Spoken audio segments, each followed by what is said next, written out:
Primeira pergunta: qual é a faixa etária que chega para você preocupado com essa questão de olhar para o futuro e falar assim: olha, preciso me organizar para ter um valor lá na frente para poder sobreviver com tranquilidade, para ter essa qualidade de vida, para ter esses desejos realizados. Hoje, qual é a faixa etária? São duas perguntas. Uma, qual é a faixa etária que chega para você e qual é a faixa etária, a partir de quando, em que momento da vida, que é interessante começar a se planejar com relação a esse futuro? Certo.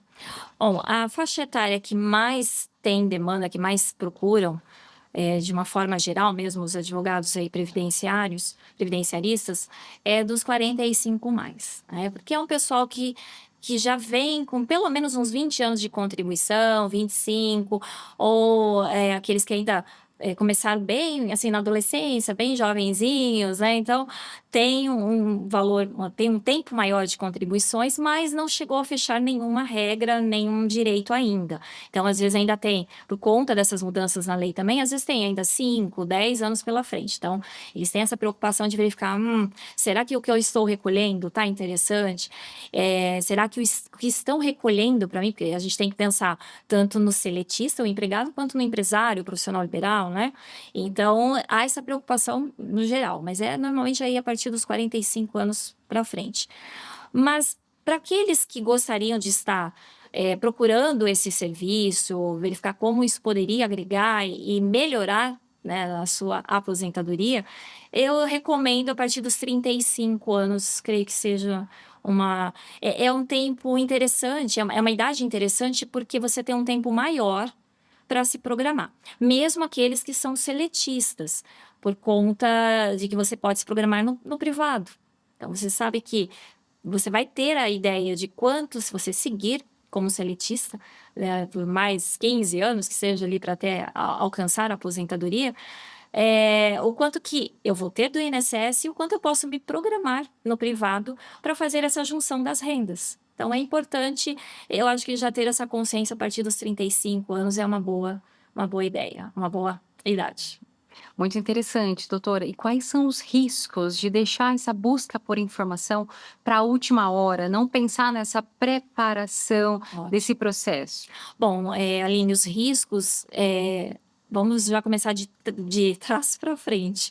Seria, lógico, o indeferimento do INSS no momento que você for solicitar essa aposentadoria. Por quê? Eu costumo dizer, se você não arruma a sua casinha antes, quando você chegar lá na frente, a porta vai estar fechada, não vai ser aberta, né? Então, o INSS vai indeferir. E esse arrumar a casinha é justamente essa etapa anterior. Então, planejamento e requerimento são situações distintas. Então, se você se planeja antes, arrumando toda a sua documentação, as informações, melhorando as suas contribuições, quando você for fazer o requerimento, você provavelmente terá uma concessão da aposentadoria correta, aquela que é a mais adequada, e o valor inicial também ali da aposentadoria mais ideal. Mais vantajoso, maior, porque você já fez todo esse preparo antes. Então, o grande risco é você realmente ter um indeferimento, não ter a concessão, não só da aposentadoria que você estava esperando, mas também, às vezes, até você tem essa concessão, mas vem um valor que você não estava esperando. Vem muito abaixo daquilo que você O que muda se programava. e o que muda, na verdade, é a qualidade de vida daquela pessoa, né? Porque, assim, hoje a gente vive em num sistema global que precisa-se do recurso financeiro para poder sobreviver. E se você tem uma expectativa, essa expectativa do financeiro no final da sua vida não é cumprido ali por um plano de aposentadoria, você tem que mudar o teu estilo de vida, a tua qualidade de vida, a tua programação de vida, muitas vezes, em função à falta de um recurso, porque não houve planejamento, né? Sim, sim, é importante. É o mundo ideal, vamos dizer assim, que você, nesse momento que eu sempre falo e friso, é um dos momentos mais importantes da nossa vida. A gente tem, né, começo, meio e fim, é o nosso fim. E viver, passar por ele de uma forma mais tranquila e que não altere tanto esse padrão do que você tinha até então enquanto trabalhava, estava nativa, é muito importante, porque isso acaba também te dando uma sobrevida maior, né? Porque você vai ter, como você bem pontuou, nós vivemos num mundo material. Nós necessitamos do material, não que isso é tudo, mas né? Nós precisamos. Então, que possa nos dar aquele conforto mínimo, mas é um mínimo dentro daquilo que eu já estava vivendo, que não vai ser tão agressivo e alterar tanto nessa mudança, nessa fase. Então, é importante fazer essa programação, eu assim penso realmente por isso, uma das principais, né? Você ter essa tranquilidade nesse momento tão é, é uma fase muito bonita até da vida, que você está entrando num outro nível, né? Você provavelmente já construiu situações, já construiu família, bens, enfim. Então agora você precisa usufruir, né, não só com a saúde, mas também nessa parte financeira, né? Ter a oportunidade, como nós já falamos um pouquinho antes, hoje eu vou programar uma viagem com mais tranquilidade, ou vou projetar para adquirir um bem, ou às vezes apenas para realmente ali manter às vezes, uma alimentação mais saudável, o seu dia a dia ser mais saudável também. Então, eu acho que é um dos grandes pilares do planejamento, é poder ajudar nessa construção futura aí da aposentadoria. E outra, eu percebo porque eu tô envelhecendo também, então assim, enquanto um ser que também tá envelhecendo, a necessidade de se cuidar da saúde, ela é muito importante. Então, no começo da vida, existe um investimento muito alto no processo de formação, mas que daí vem provido dos pais. Mas no final da vida ali, passado dos 45 e aí vai, a gente tem a necessidade de fazer exames médicos periódicos, de rotina. Por quê? Porque na verdade é a curva da vida que a gente tá meio que assim, né? Isso. Assim, até os nossos 35, até 40 anos, porque agora a expectativa de vida também aumentou, né? Eu lembro que quando eu era mais jovem, a gente usava uma tábua atuarial. Para quem não sabe, me corrija se eu estiver errado, tábua atuarial era a expectativa de vida que se tem ali. Antigamente a gente usava, há muitos anos atrás, era europeia, a gente não tinha nenhum estudo brasileiro. Esse estudo brasileiro veio de umas décadas para cá. Então assim, a gente tem uma expectativa muito maior também, né? E existe uma mudança de comportamento que eu também estou percebendo, que assim, a galera que está vindo também está cada vez mais... Eu tô falando do pessoal mais novo, tá começando a trabalhar mais tarde. Né? Então, assim, ao contrário de nós, quando começamos, a minha expectativa de aposentar era com 50 anos. Hoje, a expectativa de vida agora com 80, vai esse plano de aposentadoria, é 65 anos. E a galera tá trabalhando. Então, tá tendo uma mudança também comportamental, né? Com relação a quem tá chegando agora e contribuição. Como que é isso daí também? Essa galera nova que tá chegando, elas pensam nesse futuro? Como que tá sendo essa organização para esse pessoal novo? Sim, o pessoal mais jovem, eu vou colocar assim, num percentual de 100, eu acredito que 80% ainda não tem muito essa consciência, né?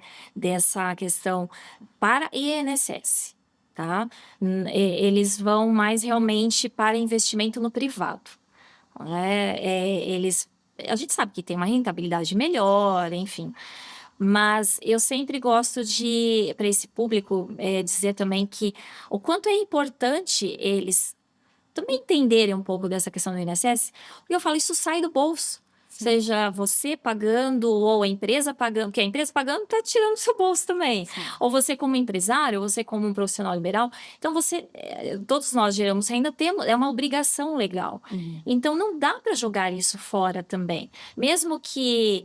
E às vezes essa cultura, Renata, vem às vezes até dos pais, que também são descrentes, também contribuía lá no mínimo porque tinha que contribuir. Né? Porque eu sei que o INSS só dá um salário mínimo. Não. Então, já vem de casa, às vezes, essa cultura de querer dizer, olha, o INSS é uma instituição falida, contribui lá só sobre o mínimo, porque é isso que vai ter e tal. E não.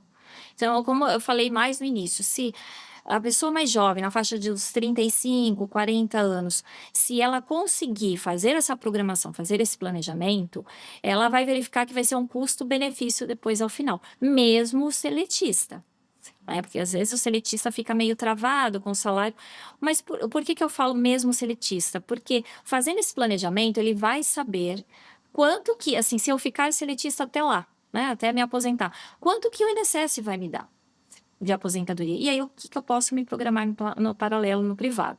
Então, é para todas as idades, a partir ali dos 35, como eu falei. Na verdade, dá para começar a contribuir bem antes também. Eu já presenciei de pais que preocupados em começar a pagar mesmo que o mínimo para os filhos ali já a partir dos 16 anos, tá? Já fazer esse incentivo para depois, quando ele entrar no mercado de trabalho, ou seja, como empregado, ou ele for empreender, ser empresário, ele já ter essa consciência e já ir trabalhando. Isso já é um planejamento financeiro atrelado ao planejamento previdenciário. Esse seria realmente aí o ideal. Então, a maioria não tem muito ainda essa consciência dos jovens. Então, eu acho que o papel até dos advogados, dos previdenciaristas principalmente, é trazer essa consciência, que não é essa instituição falida. Tá? Eu ouço, até recentemente eu falei, olha, eu tenho mais de 20 anos, né, de advocacia, eu ouço falar isso desde a época da faculdade, que é uma instituição falida e o INSS está aí. Né? Então, se ele está aí e nós temos que contribuir, vamos então aproveitá-lo da melhor forma possível, porque ele é um seguro social. Então, trazer ele também agregado para o meu financeiro, para a minha renda, para o que eu quero também de ter, né, ter de renda futuramente.